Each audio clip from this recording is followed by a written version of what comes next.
নমস্কার, আপনারা দেখছেন নিউজ টাইম প্রাইম টাইম নিয়ে আমি বৃষ্টি রয়েছে আপনাদের সঙ্গে।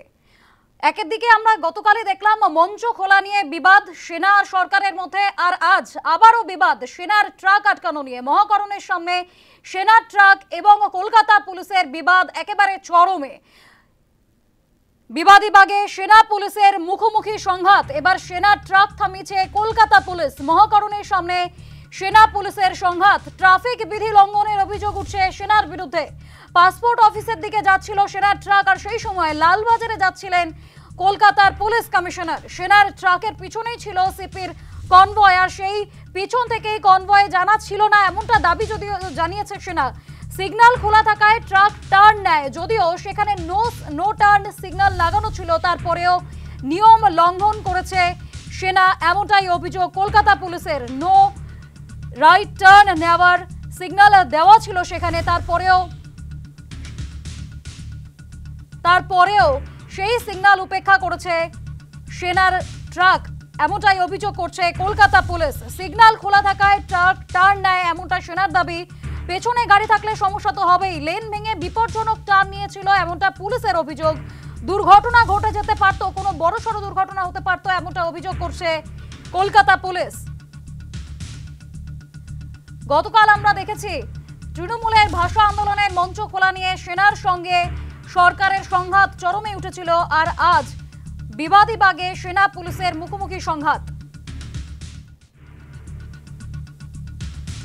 পুলিশ আর সেনার এই মুখোমুখি সংঘাত ঠিক কি কারণে, কিভাবে হলো, কি পুরো সম্পূর্ণ বিষয়টি কি, এই বিষয়ে আরো বিস্তারিত জানবো। আমাদের সঙ্গে সরাসরি রয়েছেন প্রতিনিধি মৌমিতা মিত্র। মৌমিতা,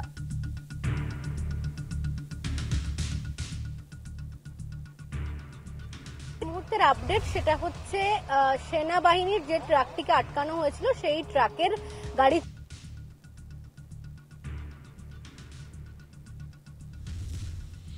মামলা রুজু হয়েছে, যেটা হচ্ছে মূলত র্যাশ ড্রাইভিং এবং কর্তব্যে গাফিলতির অভিযোগ।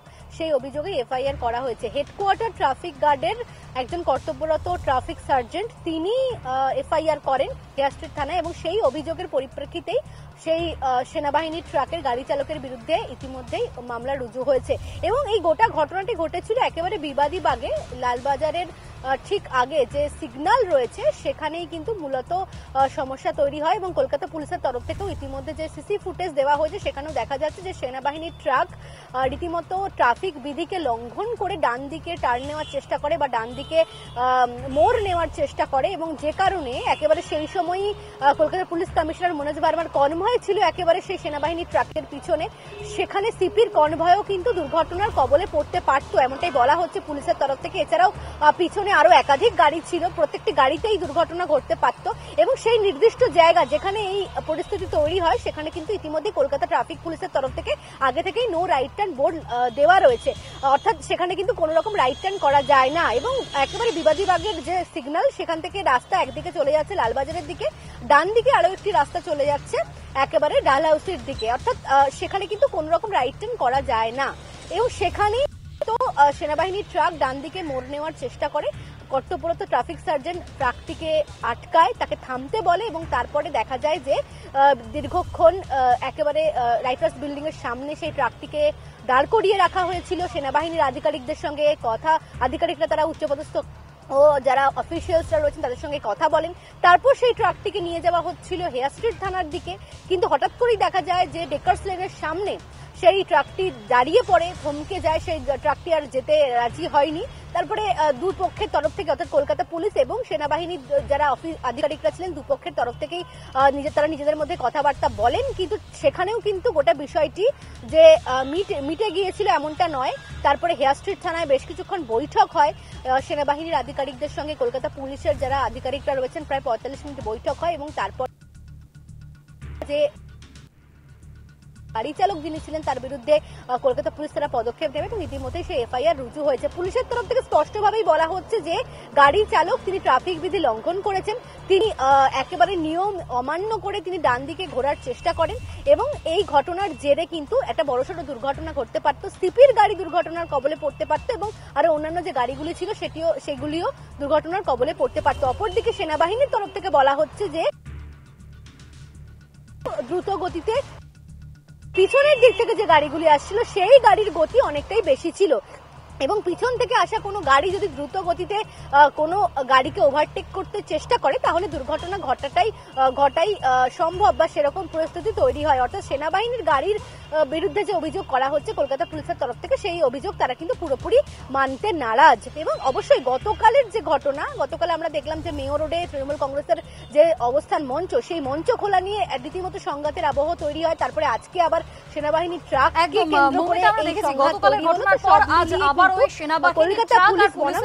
সংঘর্ষ চরমে। কিন্তু এই যে সেনাবাহিনীর গাড়ির যিনি চালক, তার বিরুদ্ধে ঠিক কোন কোন ধারায় মামলা রুজু করা হয়েছে?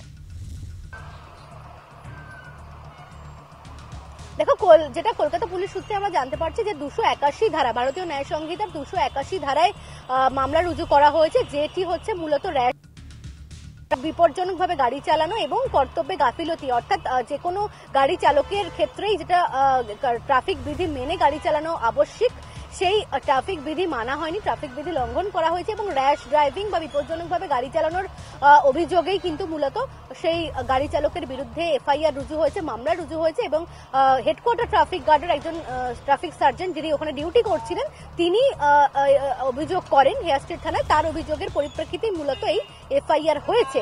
এবং আজকে কিছুক্ষণ পরেই সাংবাদিক বৈঠক করা হবে। কলকাতা পুলিশের joint CP traffic Rupesh Kumar, তিনি সাংবাদিক বৈঠক করবেন এবং সেখানে আমরা যেটা মনে করা হচ্ছে যে কলকাতা পুলিশের তরফ থেকে তাদের কি ব্যাখ্যা এই গোটা ঘটনা, সেই বিষয়টা সম্পর্কে তারা জানাবেন। তবে অবশ্যই পুলিশের তরফ থেকে কিন্তু স্পষ্ট করেই বলা হচ্ছে যে নিয়ম মানা হয়নি, ট্রাফিক বিধি মানা হয়নি, ট্রাফিক বিধি লঙ্ঘন করা হয়েছে, যে কারণে সেনাবাহিনী ট্রাকটিকে আটকানো হয়, তাকে ডিটেইন করে রাখা হয়েছিল বেশ কিছু। একদম নো রাইট টার্ন উপেক্ষা করেছিল সেনা ট্রাক, সেই কারণেই তার বিরুদ্ধে মামলা রুজু করা হয়েছে। অনেক ধন্যবাদ মৌমিতা। এই বিষয়ে আমরা যোগাযোগ করেছিলাম প্রাক্তন পুলিশ কর্তা অনিল জানার সঙ্গে, তিনি কি প্রতিক্রিয়া দিয়েছেন শুনবো। দেখে তো বোঝাই যাচ্ছে আর্মি ট্রাক দিয়ে চালাচ্ছিলেন, ওনারই দোষ। তার কারণ ওইভাবে right turn, no right turn আছে। আর দ্বিতীয় কথা, রানিং অবস্থা ওইভাবে রাইট টার্ন নেওয়া যায় না। পেছনে লাল বাতি জ্বলবে, রেড লাইট হবে, তখন ওরা সিগন্যাল দিয়ে দেবে। কিন্তু এখানে তো নো রাইট টার্ন আছে। আর তারপরে লুকিং গ্লাসও তো দেখবে পেছনে কোনো গাড়ি আছে কিনা। এখানে কমিশনার অফ পুলিশের গাড়ি হোক আর অন্য XYZ গাড়ি হোক, অ্যাক্সিডেন্ট হয়ে যেত। কিন্তু আমি আরো একটা আশ্চর্য হলাম, কিন্তু কমিশনার অফ পুলিশ যখন থাকে তখন তো পাইলট থাকে, পাইলট ছাড়াই অ্যাক্সিডেন্ট যে কোনো কারণেই হয়তো, সেটা ইমমেটেরিয়াল। কিন্তু ট্রাক ড্রাইভার তো দোষ করেইছে। তবে যেভাবে প্রথমে বললো থানায় নিয়ে গেছে এই করেছে, তখন আমি বলেছিলাম ওইভাবে আর্মি অন ডিউটি আর্মি পার্সোনালকে অ্যারেস্ট করা যায় না, কাস্টডি নেওয়া যায় না। ছবি তুলে পাঠিয়ে দেবে 45 ইস্টার্ন কমান্ডে, ওদের ওখানে বাপু আছে, ওরা ওদের পানিশমেন্ট দিয়ে দেবে। যেমন ছবি দেখলে ওদের পানিশমেন্ট ওরা দেবে, তার কারণে জেল পাঠিয়ে দেয়, ওরা পানিশমেন্ট দিতে পারে, ওদের ওদের ক্ষমতা আছে। তবে এখানে যখন ফাইন কি করেছে আমি জানি না, ফাইন রিয়েলাইজ করেছে। আমরা যোগাযোগ করেছিলাম ব্রিগেডিয়ার পিকে সানালের সঙ্গে, তিনি কি বলেছেন শুনবো। যে নতুন ড্রাইভার যারা পোস্টিং এ আসে তাদের এরিয়া ফ্যামিলিয়ারাইজেশনের জন্য ওদের ড্রাইভারদের বলে যে গাড়ি নিয়ে এলাকাটাকে দেখো, চিনতে চেষ্টা করো। তো এটা নর্মাল একটা মুভমেন্ট। আর কেন যে এটা হলো, যে এক জায়গায় পুলিশের সাথে সংঘাত, আমার সেটা মনে হয় না। নিশ্চয়ই সেরকম যদি হয়ে থাকে, সাথে পুলিশের লোকেরা কথা বলে।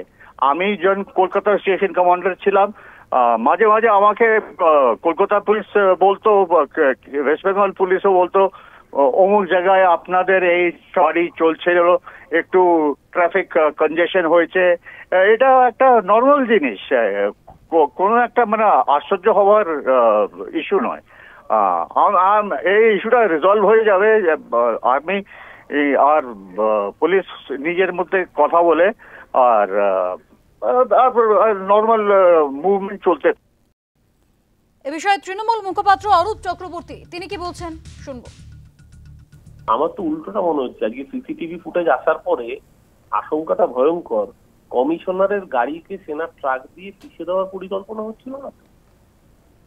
সিসিটিভি ফুটেজটা আপনারা দেখান, আমি আপনাদের চ্যানেলকে বলবো সিসিটিভি ফুটেজটা দেখান, যেখানে রাইট টার্ন প্রহিবিটেড, সেখানে ঠিক পেছনে পুলিশ কমিশনার মনোজ বর্মার গাড়িতে যখন এগোচ্ছে, হঠাৎ করে ট্রাকটা রাইট টার্ন নিচ্ছে। মানে ফ্র্যাকশন অফ সেকেন্ডে কমিশনারের গাড়ি বেঁচেছে এবং তার পেছনে আর একটি লাল গাড়ি, সেটিও পিছিয়ে যেতে পারে। বেপরোয়া ভাবে গাড়ি চালালে, ট্রাফিক আইন লঙ্ঘন করলে তাকে কি পুলিশ আদর করবে? সে যেই হোক, কোনো মানুষের জীবন, সে পুলিশ কমিশনার হোক বা একজন সাধারণ মানুষ, মানুষের জীবন নিয়ে ছিনিমিনি খেললে পুলিশ সেখানে অ্যাকশন নেবে। তাও যেহেতু এটা সেনার ট্র্যাক, পুলিশ ট্রাকটিকে আটক করে রেখেছে, সেনা কর্তাদের সাথে কথা বলে পুলিশ পরবর্তী ব্যবস্থা নেবে। আমার তো বলছি উল্টোটা মনে হচ্ছে, গতকাল যেহেতু পুলিশ মন্ত্রী, মুখ্যমন্ত্রী মমতা বন্দ্যোপাধ্যায় গিয়ে প্রতিবাদ করেছেন, তার জন্য আজকে এইরকম চক্রান্ত করা হচ্ছে না তো। আসলে দেশের সেনাবাহিনীকে বিজেপি এবার তার ক্যাডার হিসেবে ব্যবহার করতে চাইছে, এটা সেনাবাহিনীর জন্য অত্যন্ত অসম্মান। সেনাবাহিনীকে কখনো আমরা দেখিনি বাস খুলতে কাউকে, এরপর তো পাড়ায় পাড়ায় পুজোর প্যান্ডেলে বাস খোলার জন্য সেনাবাহিনীকে ডাকা। এ বিষয়ে বিজেপি নেতা রাহুল সিনহা তার কি বক্তব্য শুনবো। সিসিটিভি ফুটেজটা জারি করেছে, ওটা যদি দেখা যায় তাহলেই বোঝা যাবে যে কোনো গতি বেশি ছিল না এবং ট্রাক যেটা ছিল সেটা আস্তে করেই ডান দিকে ঘুরছিল। যদি গতি বেশি থাকতো, যে গাড়িটা ওর ডান দিক দিয়ে পাস হলো সেই গাড়িটার সাথে সংঘর্ষ অনিবার্য ছিল যদি জোরে ঘোরাতো। অতএব সেই কারণে আমরা মনে করি যে এটা সম্পূর্ণভাবে একটা রাজনৈতিক উদ্দেশ্য প্রণোদিত ভাবে গতকাল যে সেনা ওদের যে প্যান্ডেল খুলে দিয়েছে তারই বদলা নেওয়ার জন্য এটা করেছে। এবং যেভাবে রাজ্যের মুখ্যমন্ত্রী স্বয়ং সেনাকে রাজনৈতিক অপবাদ লাগানোর চেষ্টা করছে, আমরা মনে করি এটা রাষ্ট্রীয় ভাবনার বিরুদ্ধে। অতএব একরকম যে রাষ্ট্রীয় চিন্তার বিরুদ্ধে মুখ্যমন্ত্রী যে এই কাজটা করেছেন এবং তারই বদলা স্বরূপ আজকে এই ঘটনা ঘটিয়েছে। যদি এইভাবে সেনাকে কলঙ্কিত করার চেষ্টা মুখ্যমন্ত্রী করতে থাকে একজন সরকারি আধিকারিক, তাহলে স্বাভাবিকভাবেই এটা রাষ্ট্রের পক্ষে একটা বিরাট চিন্তার বিষয়। আমি মনে করি রাষ্ট্রদ্রোহী কাজ বলেই আমি মনে করি। সেনার ট্রাক আটকানো নিয়ে বিধানসভায় সোচ্চার শুভেন্দু। চলতি অধিবেশনেই সাসপেন্ড করা হলো বিরোধী দলনেতাকে। এই খবরে ফিরবো, তবে একটি বিরতির পর। দেখতে থাকুন প্রাইম টাইম। আবারও সাসপেন্ড হলেন বিরোধী দলনেতা শুভেন্দু অধিকারী। বিধানসভার অধিবেশনে সাসপেন্ড করা হলো বিরোধী দলনেতাকে। সেনার ট্রাক আটকানো নিয়ে স্লোগান তুলেছিলেন বিরোধী দলনেতা, আর সেই প্রতিবাদেই বিধানসভায় স্লোগান তোলেন শুভেন্দু অধিকারী, আর তারপরেই সাসপেন্ড বিরোধী দলনেতা। ফের সাসপেন্ড বিরোধী দলনেতা শুভেন্দু অধিকারী। বিধানসভার অধিবেশন থেকে গোটা অধিবেশনেই সাসপেন্ড বিরোধী দলনেতা। সেনার ট্রাক আটকানো নিয়ে প্রতিবাদ, বিধানসভায় স্লোগান তোলেন শুভেন্দু অধিকারী, তারপরেই সাসপেন্ড বিরোধী দলনেতা।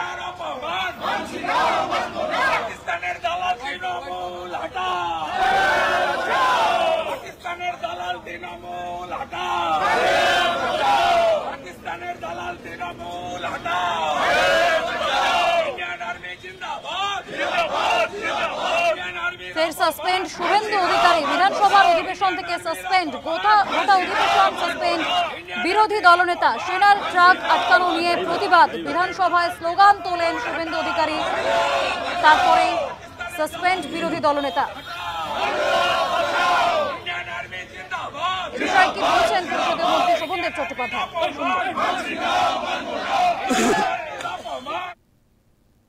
খবর হওয়ার জন্য যেভাবে আচরণ করেন বিরোধী দলনেতা, খুব একটা ডিগনিফাইড পোস্ট।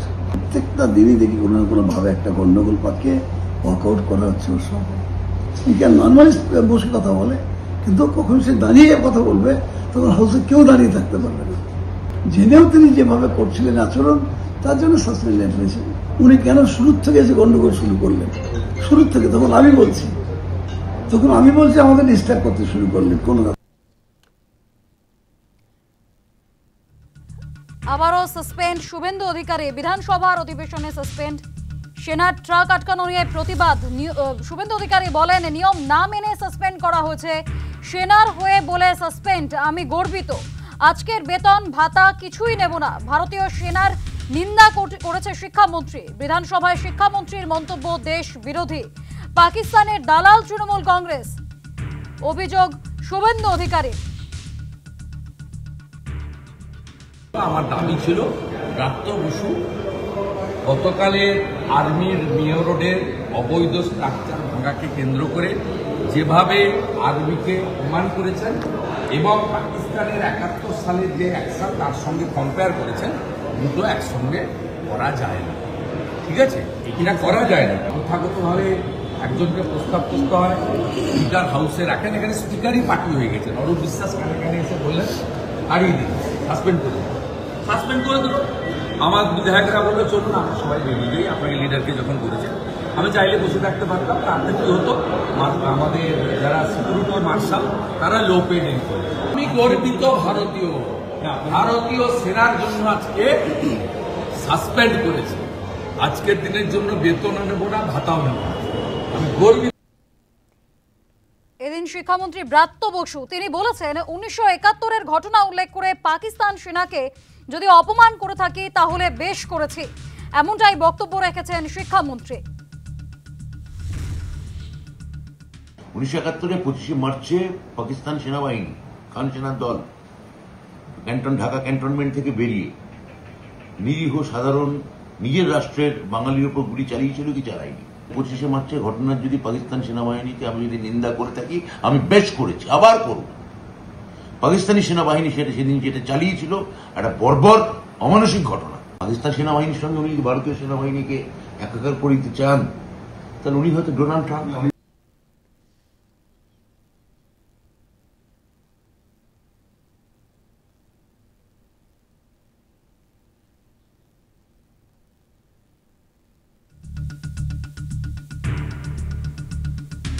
আবারও বিধানসভার অধিবেশনে সাসপেন্ড বিরোধী দলনেতা শুভেন্দু অধিকারী। গোটা অধিবেশন সাসপেন্ড বিরোধী দলনেতাকে।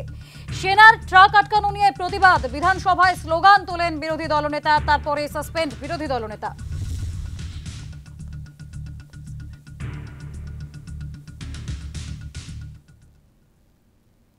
দুর্ঘটনা, শওকতের কনভয়ে বাইকে ধাক্কা পুলিশের ভ্যানের, আর এসএসকেএম এ মৃত্যু হয় বাইক আরোহীর।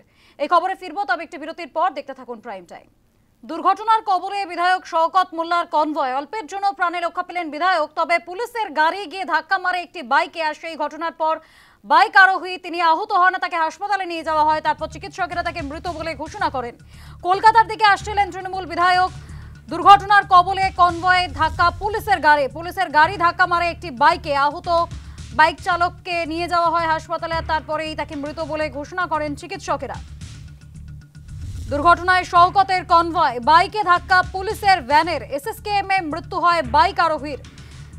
ভাঙড়ের বামুনঘাটা এলাকায় দুর্ঘটনা। কলকাতায় আসছিলেন তৃণমূল বিধায়ক। দুর্ঘটনার কবলে কনভয়ের ধাক্কা পুলিশের গাড়ি ধাক্কা মারে একটি বাইকে। এ বিষয়ে বিস্তারিত জানবো, আমাদের সঙ্গে টেলিফোনে রয়েছেন প্রতিনিধি প্রসেনজিৎ সাহা। প্রসেনজিৎ, যে বাইকে ধাক্কা মারা হয়েছিল, পুলিশের গাড়ি যে বাইকে ধাক্কা মেরেছিল, সেই বাইকের আরোহী তিনি এসএসকেএম এ ভর্তি ছিলেন, মৃত বলে ঘোষণা করেন চিকিৎসকেরা তাকে। তারপরের কি আপডেট রয়েছে?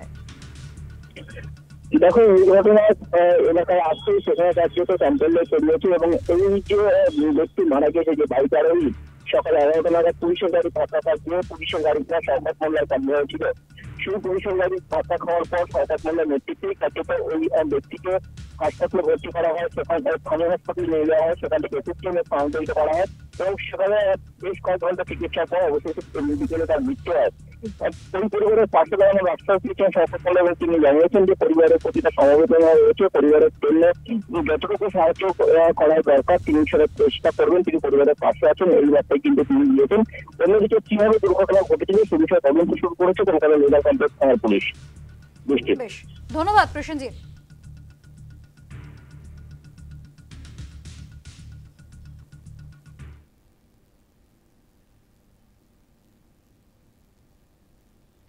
আমি ক্ষমা করলেও দেশের মানুষ ক্ষমা করবে না, তার মায়ের সম্পর্কে খারাপ মন্তব্যকারীদের উদ্দেশ্যে বললেন প্রধানমন্ত্রী নরেন্দ্র মোদী। রাহুল তেজস্বীর অনুষ্ঠান থেকে প্রধানমন্ত্রীর মায়ের সম্পর্কে খারাপ মন্তব্য করা হয়েছিল, ওঠে অভিযোগ। এতদিন পর সেই সম্পর্কেই মুখ খুললেন নরেন্দ্র মোদী। নাম না করেই কটাক্ষ করলেন রাহুল তেজস্বীকে। मैं बिहार की जनता के सामने मां को गाली देने वालों से कहना चाहता हूं,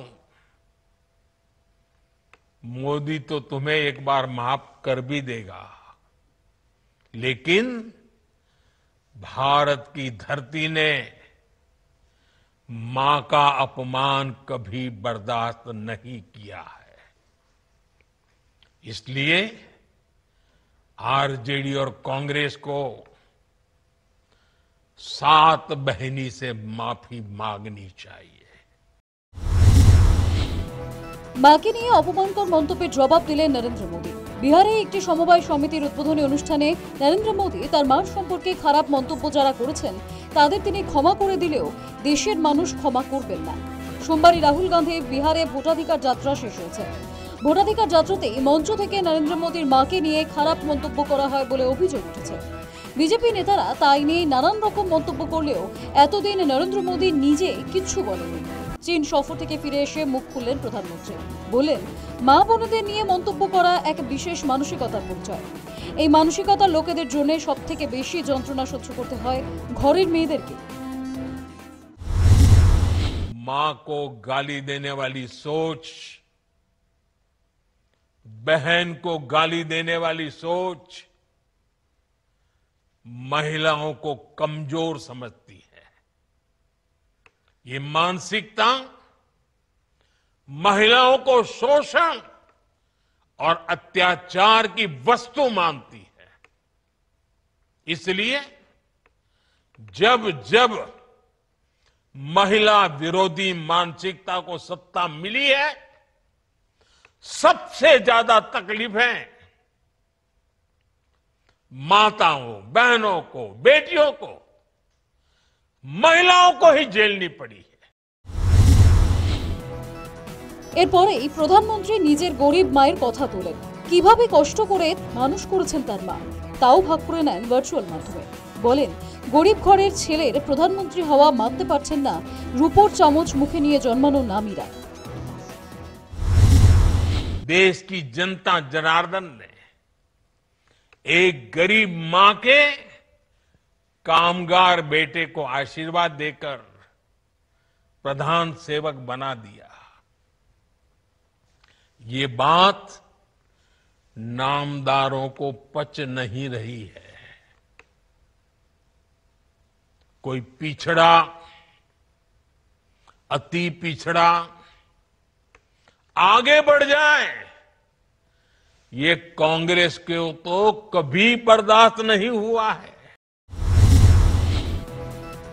এতদিন পর্যন্ত রাহুলের ভোটাধিকার যাত্রা বিহারে ভোটের বড় একটা অংশ দখল করে রেখেছিল। এবার মনে করা হচ্ছে প্রধানমন্ত্রীর মাকে নিয়ে মন্তব্য করা নিয়েই আবর্তিত হবে বিহারের রাজনীতি।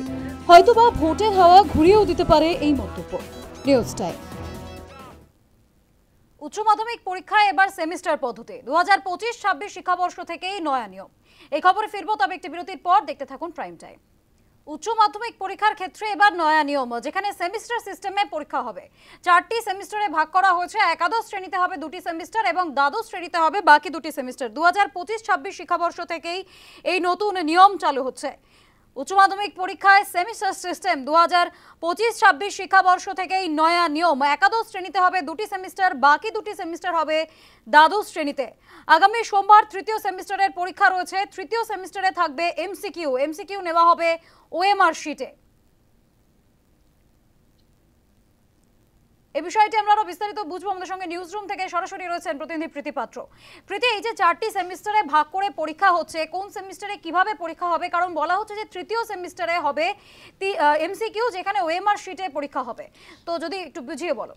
দেখো, এর আগেই উচ্চশিক্ষা দপ্তরের পক্ষ থেকে এই সেমিস্টার ওয়াইজ অর্থাৎ সেমিস্টার সিস্টেমে যে পরীক্ষা নেওয়ার কথা তা কিন্তু জানানো হয়েছিল এবং সেই মতো আগের বছর থেকেই কিন্তু 11-এর ক্ষেত্রে সেমিস্টার সিস্টেম শুরু করা হয়েছিল এবং এবছর প্রথম কিন্তু উচ্চ মাধ্যমিক অর্থাৎ 2025 এবং 26-এর যে শিক্ষাবর্ষ সেখানে কিন্তু সেমিস্টার সিস্টেম ইতিমধ্যেই চালু হয়ে গিয়েছে এবং 4টি সেমিস্টার হয় আমরা জানি। তার মধ্যে কিন্তু 2টি সেমিস্টার সেটি কিন্তু ক্লাস একাদশ শ্রেণীতে হয় এবং আর যে 2টি সেমিস্টার অর্থাৎ তৃতীয় এবং চতুর্থ সেমিস্টার কিন্তু 12-এ হয় এবং এই তৃতীয় সেমিস্টার কিন্তু সেপ্টেম্বর মাসেই হয় এবং আগামী সোমবারই কিন্তু তৃতীয় সেমিস্টার এবং উচ্চ মাধ্যমিকের কিন্তু প্রথম সেমিস্টার বলা যেতে পারে সেটি কিন্তু রয়েছে এবং একেবারে লাস্ট এবং চতুর্থ যে সেমিস্টার সেটি কিন্তু এবছর ফেব্রুয়ারি মাসে হবে, তবে পরের বছর থেকে কিন্তু সেটি মার্চ মাসে করা হবে এবং এই জায়গা থেকে একটা প্রশ্ন থাকতেই পারে যে নাম্বার বিভাজন তাহলে কিভাবে হবে, কারণ 4টি সেমিস্টার হলে 2টি সেমিস্টার তো 11-এ 11 হচ্ছে এবং দুটি সেমিস্টার 12 সেক্ষেত্রে নাম্বার বিভাজন কিভাবে হবে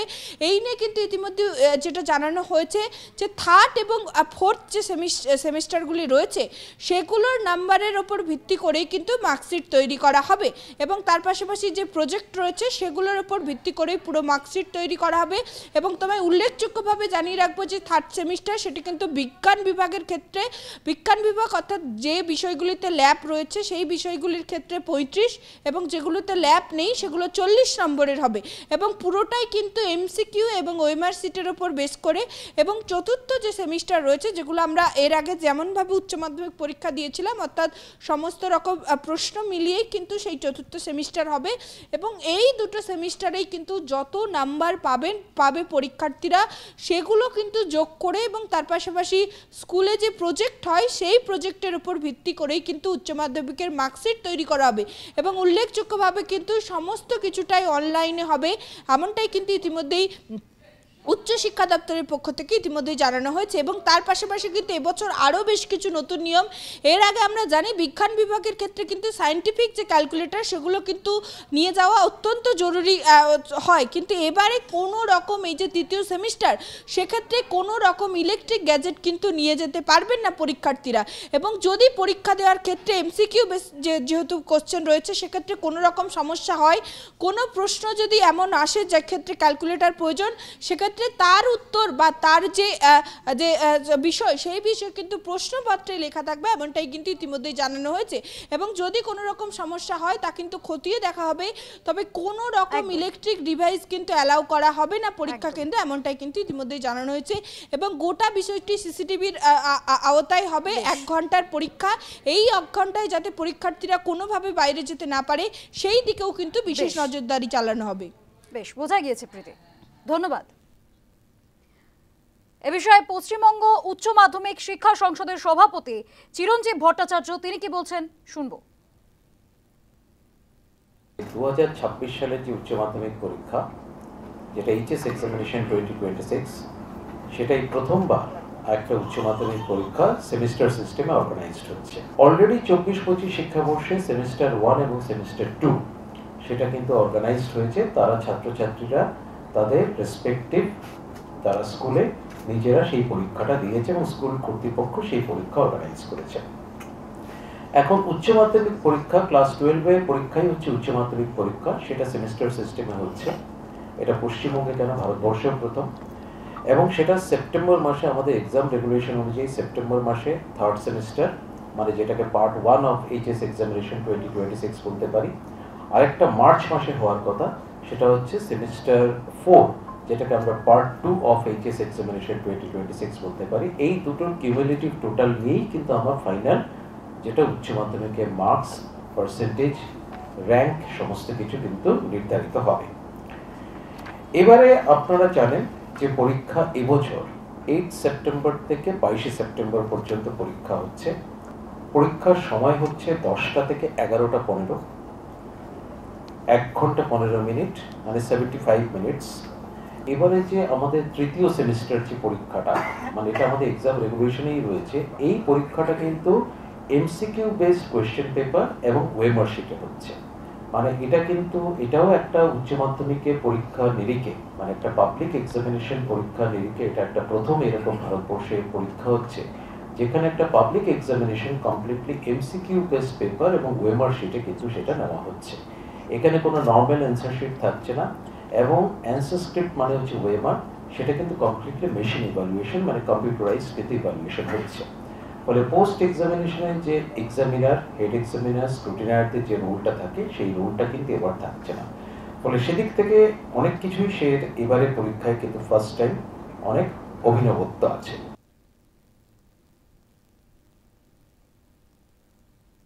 ফের বন্ধ জোকা বিবাদীবাগ মেট্রোর কাজ, পাইপলাইন না সরানোয় কাজ বন্ধ করা হয়েছে।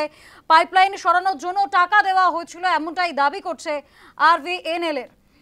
জোকা বিবাদীবাগ মেট্রোর কাজ ইতিমধ্যে বন্ধ হয়ে গিয়েছে, আবারও বন্ধ হলো এই মেট্রোর কাজ। পুরসভার পাইপলাইন না সরানোয় কাজ বন্ধ।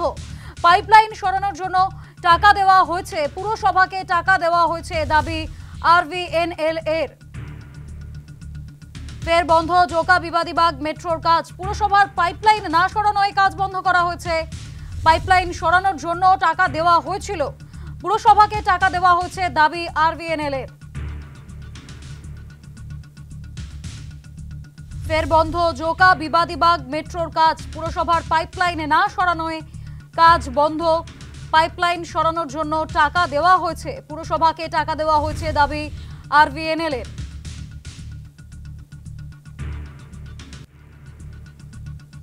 আমাদের সঙ্গে টেলিফোনে রয়েছেন প্রতিনিধি প্রীতি পাত্র। প্রীতি, জোকা বিবাদীবাগ মেট্রোর কাজ বন্ধ করা হলো পুরসভার পাইপলাইন না সরানোয়, যেখানে টাকা দেওয়া হয়েছিল এমনটাই দাবি করছে আরভিএনএল। দেখো, এর আগেও আমরা দেখেছিলাম জোকা বিবাদীবাগের যে মেট্রো স্টেশনের কাজ তা কিন্তু রাজ্য সরকার জমি না দেওয়ায় কিন্তু বন্ধ হয়েছিল।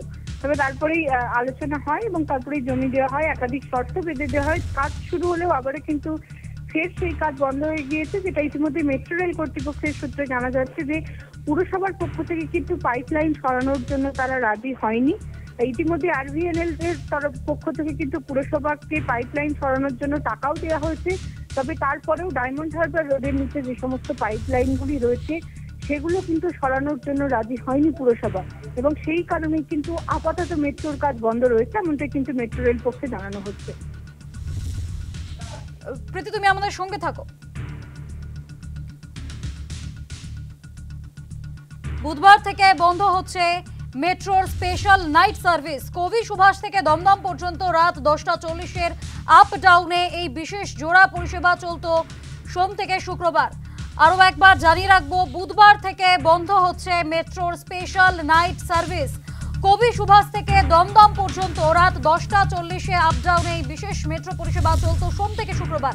এই বিষয়টি আরো বিস্তারিত জানবো, আমাদের সঙ্গে ছিলেন প্রতিনিধি প্রীতি পাত্র। প্রীতি, বুধবার থেকে মেট্রোর যে নাইট স্পেশাল সার্ভিস চলতো সেটি বন্ধ থাকছে, কি কারণে বন্ধ? যাত্রীদের সুবিধার কথা মাথায় রেখে কিন্তু মেট্রোর পক্ষ থেকে একটি নাইট স্পেশাল সার্ভিস চালু করা হয়েছিল। তবে এর আগেও মেট্রো কর্তৃপক্ষের পক্ষ থেকে বিবৃতি দিয়ে জানানো হয়েছিল যে যাত্রী সংখ্যা প্রচুর পরিমাণে কম রয়েছে ওই মেট্রোতে, ফলে যে পরিমাণ খরচ হয় মেট্রো চালানোর জন্য সেই খরচ কিন্তু কোনোভাবেই আসছে না। এবং তখনই জানানো হয়েছিল যে আর 1 মাস চালানো হবে, তারপরেও যদি একই অবস্থা হয় সেক্ষেত্রে কিন্তু এই স্পেশাল সার্ভিস বন্ধ করা হবে। এবং সেই মতো কিন্তু ইতিমধ্যেই যেটা মেট্রো কর্তৃপক্ষের দাবি যে একেবারেই যাত্রী সংখ্যা বেশি হচ্ছে না, ফলে সে কারণে কিন্তু লস হচ্ছে মেট্রো কর্তৃপক্ষের, এবং সেই কারণেই কিন্তু বুধবার অর্থাৎ আগামীকাল থেকে কিন্তু এই নাইট সার্ভিসের যে স্পেশাল 10:40 যে মেট্রো সার্ভিস দেওয়া হতো তা কিন্তু আপাতত বন্ধ রাখা হচ্ছে। বেশ, ধন্যবাদ প্রীতি।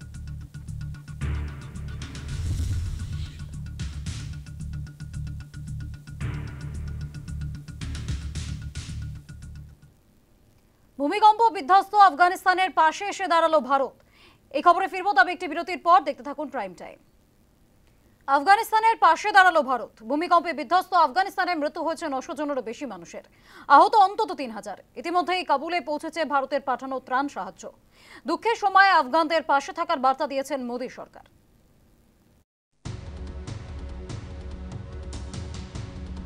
ভূমিকম্পে বিপর্যস্ত আফগানিস্তানের পাশে দাঁড়ালো ভারত। পূর্ব আফগানিস্তানে রবিবার গভীর রাতে 6.3 মাত্রার ভূমিকম্পে মৃত্যু হয়েছে 900 জনেরও বেশি মানুষের, আহত অন্তত 3000। এহেন কঠিন সময়ে কাবুলকে দ্রুত সাহায্য পাঠাচ্ছে দিল্লি। বিদেশমন্ত্রী এস জয়শঙ্কর সোমবার আফগান বিদেশমন্ত্রীর সঙ্গে কথা বলেন। শোক প্রকাশের পাশাপাশি তিনি জানান, ইতিমধ্যেই ভারতের পাঠানো 1000 পরিবারের জন্য তাঁবু কাবুলে পৌঁছেছে। পাশাপাশি আফগানিস্তানের কুনার প্রদেশে নিয়ে যাওয়া হয়েছে 15 টন খাদ্য সামগ্রী। দুঃখের সময় আফগানদের পাশে থাকার বার্তা দিয়েছেন মোদী সরকার। ক্ষতিগ্রস্ত এলাকাগুলিতে পৌঁছে গিয়েছে মেডিকেল টিম, জানাচ্ছেন আফগানিস্তানের মুখপাত্র সরফাত জামান। A strong earthquake struck eastern zone of Afghanistan. Unfortunately, hundreds of houses have collapsed and several villages and areas have been badly damaged. Emergency health teams from the Ministry of Public Health, together with other ministries, have reached to the affected areas. Ministry of Public Health told health workers to prepare and provide assistance, including teams treating emergency patients in the affected areas. Many injured people have been taken to health centers in Laghman, Nangarhar and Kunar provinces. The number of casualties is likely to increase because the situation is serious. ভারতের পাশাপাশি আফগানিস্তানের পাশে দাঁড়িয়েছে পাকিস্তানও। উল্লেখ্য, রবিবার মধ্যরাতে ভূমিকম্প অনুভূত হয় আফগানিস্তানে। রিক্টার স্কেলে কম্পনের মাত্রা 6.3। যুদ্ধকালীন তৎপরতায় চলছে উদ্ধার কার্য। আফগানিস্তানের স্বরাষ্ট্র মন্ত্রক জানিয়েছে, ভূমিকম্পের কেন্দ্রস্থল ছিল পূর্ব আফগানিস্তানের পাকিস্তান সীমান্ত ঘেঁষে এলাকা। এই কম্পন পাকিস্তান ও উত্তর ভারত সহ বিস্তীর্ণ অঞ্চলে অনুভূত হয়েছে। কুনার প্রদেশে 3টি গ্রাম সম্পূর্ণরূপে নিশ্চিহ্ন হয়ে গিয়েছে। আরও অনেক গ্রাম ব্যাপকভাবে ক্ষতিগ্রস্ত হয়েছে। সবচেয়ে ক্ষতিগ্রস্ত এলাকাগুলির মধ্যে রয়েছে পূর্ব আফগানিস্তানের নূর, গুল, সোকি, ওয়াটপুর, মনুকি, চাপাদরে জেলা। মৃতের সংখ্যা বৃদ্ধি পাওয়ায় ক্ষতিগ্রস্ত এলাকায় ঢুকতে ও সেখানে ত্রাণ কার্য চালাতে বেগ পেতে হচ্ছে। প্রাথমিকভাবে সাহায্যের কাজে হাত লাগিয়েছেন স্থানীয়রাই। এয়ার অ্যাম্বুলেন্সে গুরুতর আহতদের নিয়ে যাওয়া হচ্ছে। কুনার, নাঙ্গারহাট জেলায় যাতায়াতের রাস্তা অত্যন্ত দুর্গম। ভূমিকম্পে অধিকাংশ রাস্তা চলাচলের অযোগ্য হয়ে গিয়েছে। News time. যুদ্ধ বিধ্বস্ত গাজা, একের পর এক হামলা, গোলা বর্ষণে ধ্বংসস্তূপে পরিণত হয়েছে গাজা। সোমবার আরও একবার হামলা হয় গাজায়। গাজার হাসপাতাল সূত্রে খবর, এখনো পর্যন্ত অন্তত 31 জন মানুষের মৃত্যু হয়েছে। এর মধ্যে অর্ধেকেরও বেশি নারী ও শিশুরা।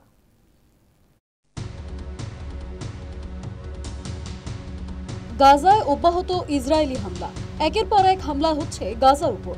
এই রক্তাক্ত গাজায় গত কয়েকদিন ধরেই নতুন করে অস্ত্রশস্ত্র, ড্রোন হামলা করছে ইসরায়েল। যুদ্ধ বিমান নিয়ে গাজার পার্শ্ববর্তী এলাকায় টহলদারি দিচ্ছে আইডিএফ। কার্যত ধ্বংসস্তূপে পরিণত হয়েছে গাজা। ইসরায়েল গাজা শহরকে যুদ্ধক্ষেত্র ঘোষণা করেছে।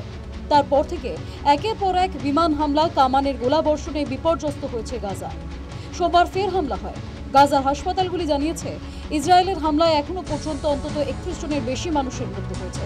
এদের মধ্যে 13 জন ত্রাণ সংগ্রাহক। বাকিদের অর্ধেকের মধ্যে রয়েছে নারী ও শিশুও। হামাস ও ইসরায়েলের এই যুদ্ধে ইতিমধ্যেই গাজার 75% দখল করে নিয়েছে ইসরায়েলি ডিফেন্স ফোর্স বা আইডিএফ। বাকি 25% দখল করতে বদ্ধপরিকর নেতানিয়াহুর দেশ।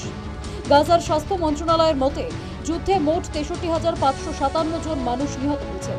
আহত প্রায় 1,60,660 জন। এদের মধ্যে রয়েছে নারী ও শিশু। বিপজ্জনক যুদ্ধের খবর করতে আসা সাংবাদিকদের ওপরেও হামলা চলেছে। এই পর্বে 250-এর বেশি সাংবাদিকের মৃত্যু হয়েছে ইসরায়েলি হামলায়। প্রসঙ্গত 2023 সাল থেকে ইসরায়েল ও হামাসের সংঘাত শুরু হয়েছে। তারপর থেকেই একেবারে ধ্বংসস্তূপের নিচে চাপা পড়েছেন গাজার সাধারণ মানুষ। রাষ্ট্রসংঘের তরফে জানানো হয়েছে, গাজায় 4,70,000 মানুষ ক্ষুধার্ত অবস্থায় দিন কাটাচ্ছে। তাদের মধ্যে প্রায় 70,000 শিশুও রয়েছে। ইসরায়েলে বারবার বাধার পরেও গাজা ভূখণ্ডে ত্রাণ সামগ্রী পৌঁছেছে। তবে সেই ত্রাণ সামগ্রী বিলি করতেও যথেষ্ট সমস্যার মধ্যে পড়তে হচ্ছে সাহায্যকারীদেরকে। বেশ কয়েকটি ক্ষেত্রে ত্রাণ নিতে জড়ো হওয়া সর্বহারা মানুষদের উপরেও ইসরায়েলের বিমান বাহিনী হামলা চালিয়েছে। সব মিলিয়ে গাজার পরিস্থিতি এখনও বিপজ্জনক। মানবতার ইতিহাসে অন্যতম বড় বিপর্যয় হিসেবেই দেখা হচ্ছে গাজার পরিস্থিতিকে। News time.